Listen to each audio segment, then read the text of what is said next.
Dans l'épisode de Demain nous appartient du mardi 29 mars, les élèves ont appris pour l'agression de Chloé, Ingrid Chauvin, et ne cachent pas leurs inquiétudes. Mais Étienne, Patrick Guérino, le nouveau CPE les rassure, affirmant qu'après avoir passé le week-end à l'hôpital, elle est de retour chez elle pour se reposer mais va mieux. Néanmoins, Nathan, AD, a entendu dire que la proviseure avait été poignardée, ce que dément Étienne. Mais la réaction de Gabriel, Martin Mille, est bien plus vive, il colle Nathan, estimant qu'ils ne doivent pas laisser de fausses informations se relayer au sein de l'établissement, au risque que cela devienne ingérable. Dans le même temps, Karim, Samy Garbi, et Sarah, Camille Genot, se rendent chez Chloé où elle leur apprend que lorsqu'elle a repris connaissance, elle était dans le couloir près de son bureau alors que son agression a eu lieu dans le hall du lycée. Elle en profite pour leur donner son autorisation pour surveiller le lycée. De son côté, Louise, Alexandra Naoum, confie à Anna, Maud Baker, qu'elle doute de Bart, Hector Langevin, à cause de ses nombreux mensonges. Quoi qu'il arrive, elle le soutiendra mais elle ne peut exclure la possibilité qu'il ait tué Léa Courcelles, Fanny River, d'autant qu'il a laissé mourir Arnaud Molina, Robert Plagnol. Ce que refuse d'entendre Anna, qui préfère quitter la maison.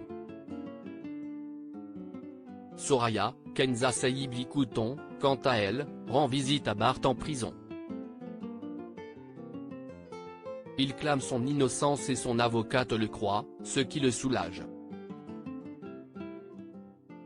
Mais le plus dur reste à faire, ils doivent convaincre le procureur. La police se demande ce que cache l'agression de Chloé. Son bureau a été fouillé mais rien n'a été volé et aucun ADN retrouvé. Ils sont persuadés que cela a un lien avec l'incendie de 2019. Alors qu'ils patrouillent dans le lycée, Sarah fait part à Nordine, Youssef Agal, de ses soupçons, le fait que l'agresseur de Chloé a voulu faire diversion en retournant son bureau et en mettant son corps loin du lieu qui l'intéresse. Les deux policiers sont alors intrigués par une porte près du grand escalier, qui les emmène dans les fondations du bâtiment. Nordine aperçoit de la terre qui a été soulevée. En fouillant un peu, il découvre un os humain. Ce qui a empêché, de justesse, Victoire et Samuel de craquer Damien, Adrien Robe, a un dégât des eaux dans son appartement. L'électricité et l'eau vont être coupées pendant plusieurs jours. Il doit donc trouver un endroit où dormir le temps que son problème soit résolu, puisque l'hôtel proposé par l'assurance est délabré. Il fait tout pour qu'Audrey, Charlotte Gaccio, lui propose de s'installer chez elle mais celle-ci estime que c'est trop tôt dans leur relation. Damien lui rappelle qu'il ne s'agit que d'un dépannage. La serveuse ne veut tout de même pas imposer la présence de Damien à ses enfants, surtout que cela s'est mal passé lorsqu'Alma, Camille de Pazy, y a séjourné quelque temps. Mais celle-ci avoue ensuite à son amie ne pas être certaine d'avoir envie de partager à nouveau sa vie avec quelqu'un. Qu'elle veut conserver le plus longtemps possible la magie des débuts. Damien, lui, est peiné par la réaction d'Audrey. S'il comprend sa décision, il se demande tout de même quelle est sa place dans cette histoire. Georges, Mayel et Lajaoui, lui conseille donc de la mettre au pied du mur. Le soir venu, Damien débarque chez Audrey avec un sac de voyage, obligeant sa compagne d'accepter de l'héberger.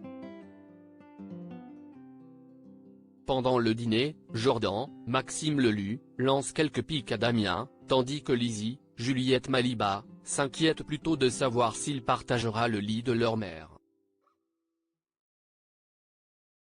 Mais Damien assure qu'il avait prévu de dormir sur le canapé. Néanmoins, Audrey le somme gentiment de la rejoindre pendant la nuit et de revenir dans le salon au petit matin avant que les enfants s'en aperçoivent. De son côté, Victoire, Solène Hébert, n'arrive plus à dormir. Pour Soraya, cela ne fait aucun doute, si est son abstinence qui la travaille. Cette dernière est d'ailleurs persuadée que Samuel, Axel Kinner, va finir par craquer. Ce qui ne sera pas plus mal puisque cela permettra à Victoire de se rendre compte que ce dernier n'est pas fiable et est incapable de tenir ses engagements. À peine arrivée à l'hôpital, Victoire ne peut s'empêcher d'embrasser Samuel mais pour celui-ci, ce défi est une véritable torture. Il se demande si cela a encore du sens pour eux, surtout qu'ils sont désormais épiés par tout l'hôpital qui a pris des paris sur eux. Victoire lui propose donc d'aviser autour d'un dîner mais Alma, de passage pour un examen, les surprend, ce qui les met terriblement mal à l'aise. Après leur dîner romantique, Victoire fait comprendre à Samuel qu'elle ne peut plus attendre et les deux tourtereaux s'embrassent avec passion. Ils sont enfin sur le point de passer à l'acte lorsque le médecin reçoit un appel de l'hôpital. Il doit absolument s'y rendre pour une urgence fétale. Affaire à suivre dans Demain nous appartient.